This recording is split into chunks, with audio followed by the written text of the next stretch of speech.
In today's video, I'm going to teach you how to turn off OneDrive files on demand and keep your files available offline on this device. We'll walk through the exact clicks so you can follow along confidently. Open File Explorer on your PC and start by clicking File in the upper left corner.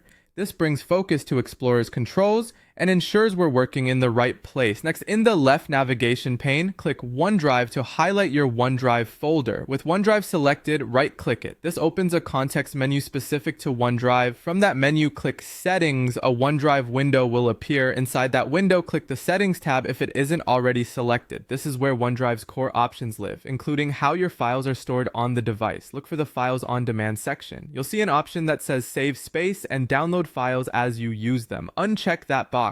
By unchecking it, you're telling OneDrive to keep full copies of your files on this computer instead of only downloading them when you open them. This is ideal if you travel, work with large files frequently, or just want to avoid the cloud-only placeholders. Keep in mind, turning this off requires enough free disk space to store everything, and the initial download can take some time depending on your internet speed and the size of your library. Once that box is unchecked, click OK to apply the change. If another confirmation or settings dialog remains open, click OK again to close it.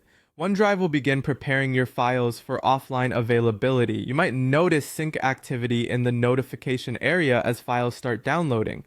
That's normal. In File Explorer, you may see status icons change from a cloud to a solid green check mark as items become available offline. You can keep working while it runs in the background. A few tips as it completes. Stay connected to a reliable network so downloads don't pause. Make sure your device has power if you're on a laptop, and give it time to finish before shutting down. If your device is managed by your organization, some options may be controlled by policy, so the setting could be locked by an administrator.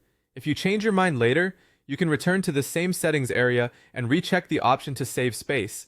That will switch files back to on demand. And that's it. You've successfully disabled files on demand using File, OneDrive, right-click, Settings, uncheck Save Space, and OK. Your files will now be stored locally and ready whenever you need them.